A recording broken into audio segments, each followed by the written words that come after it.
Bienvenidos nuevamente al curso de Contabilidad en Sistemas Integrados de Gestión. Vamos a presentar ahora el tema 4 de especificación de requerimientos y proyectos o procesos de implementación de sistemas integrados.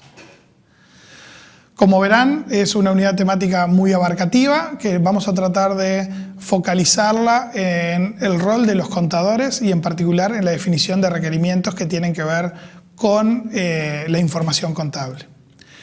Cuando hablamos de requerimientos nos referimos obviamente a la lista de funcionalidades, a las características de los procesos, a los roles que deben cumplir los diferentes usuarios y principalmente a la información que queremos obtener de un proceso. Pero también el impacto que tienen distintos procesos entre sí, por lo que hablábamos en la unidad temática anterior de la integración de un sistema de este tipo.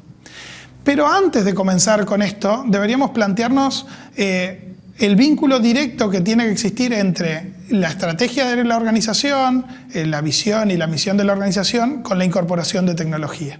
Lo que necesitamos ver a nivel global en primera instancia es que la tecnología que estamos incorporando esté alineada con esos objetivos estratégicos, que tenga que ver con para qué, que tiene que ver exactamente con eso, con el para qué estamos incorporando tecnología. Cuando nos planteamos desde el punto de vista de los sistemas de información, el objetivo último es la toma de decisiones, es tener información para tomar decisiones. Tanto usuarios internos como pueden ser también usuarios externos, como puede, por ejemplo, la parte fiscal o la parte de auditoría externa o los accionistas o la sociedad en su conjunto cuando necesita información sobre las organizaciones. Pero tenemos que tener claro eso de manera que cuando especifiquemos requerimientos estemos pensando en esos objetivos y no en otros.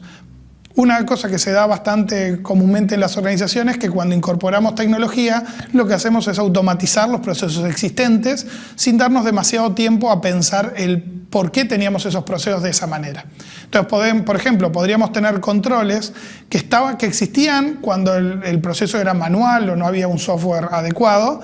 que no es necesario automatizarlos cuando incorporamos tecnología porque los controles pueden ser de otro tipo.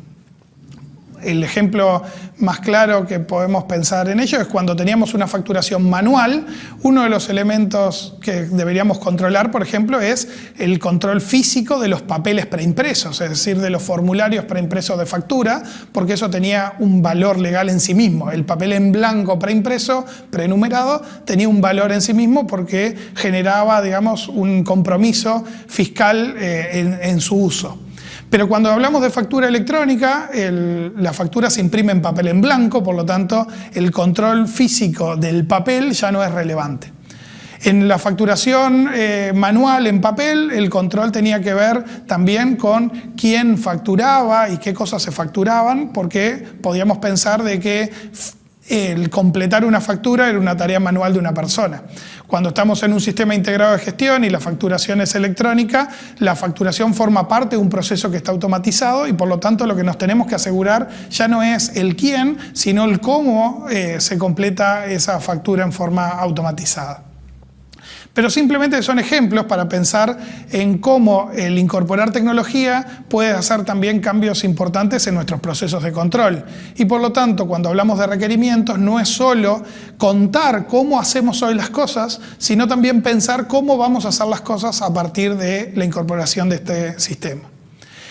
Por lo tanto, cuando hablamos de contratación o de compra de software, debemos pensar obviamente en la compra de licencias y en el software en sí mismo, pero también los trabajos de consultoría de esa implementación, es decir, el asesoramiento que vamos a tener para implementar esos sistemas y también el apoyo que vamos a tener luego que el sistema esté en funcionamiento, que el sistema esté en producción, que es lo que generalmente llamamos soporte postproductivo o soporte post puesta en marcha.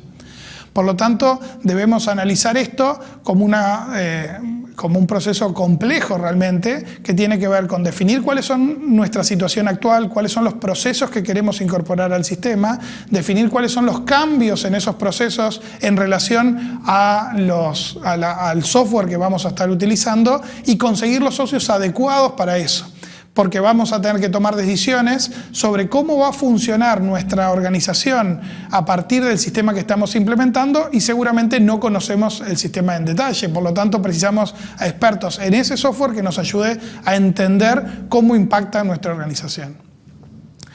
Uno de los elementos que ustedes van a ver en esta unidad tiene que ver con el documento de RFP. Es un documento que lo que hace es establecer cuál es el alcance de un proyecto de implementación, cuáles son los requerimientos, los principales procesos impactados, los módulos que son necesarios para pedirle a nuestros proveedores de software que nos hagan una propuesta relacionada a este cambio que se quiere implementar.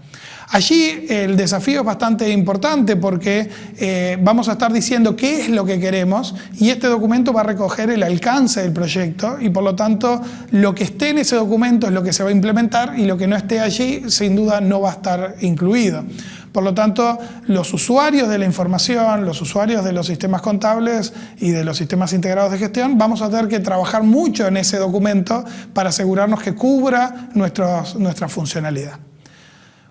Una vez que tenemos el RFP, que evaluamos proveedores, que nos decidimos por un software en particular y comenzamos el proyecto de implementación, esto no pasa a ser un proyecto de otro, no pasa a ser un problema de software, claramente no, por lo que hablábamos en las unidades anteriores, ni tampoco un problema específico de terceros, del implementador. Nosotros tenemos que participar de ese proyecto de implementación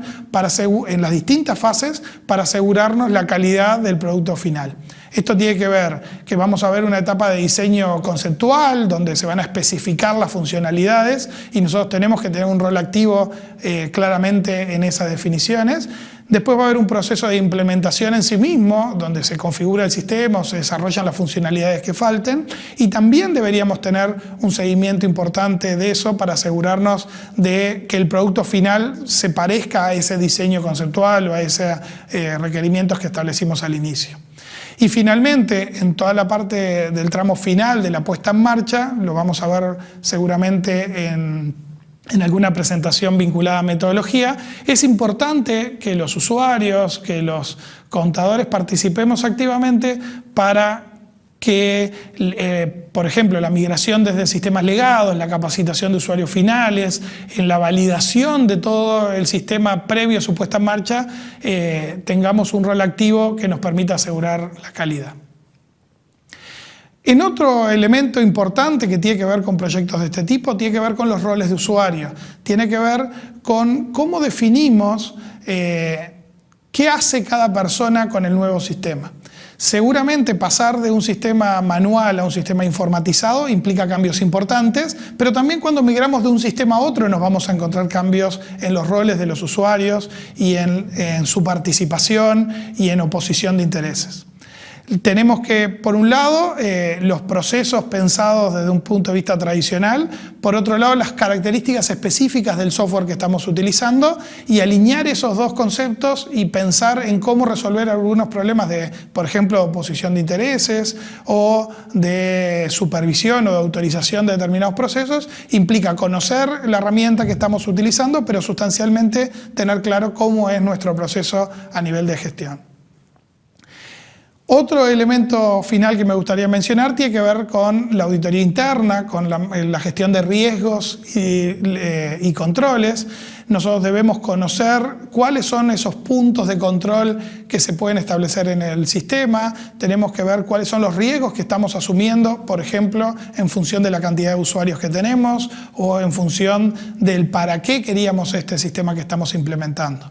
No se trata, como decíamos, de contar qué es lo que hacemos y pedirle a un proveedor que lo implemente, sino que se trata de formar parte de ese proyecto de implementación. Los usuarios de contabilidad tenemos que definir qué es lo que queremos, tenemos que participar en el diseño conceptual y en la especificación funcional detallada de los procesos que necesitamos, tenemos que participar en el aseguramiento de la calidad del desarrollo o de la configuración del sistema que estamos implementando, tenemos que identificar aquellos puntos de control que sean necesarios, tenemos que gestionar los riesgos que van a estar asociados al proyecto, vamos a necesitar estar en la participación del diseño de roles y funciones y también tenemos que tener el conocimiento de las herramientas herramientas que nos permitan verificar el cumplimiento de aquellos puntos que nos marcamos.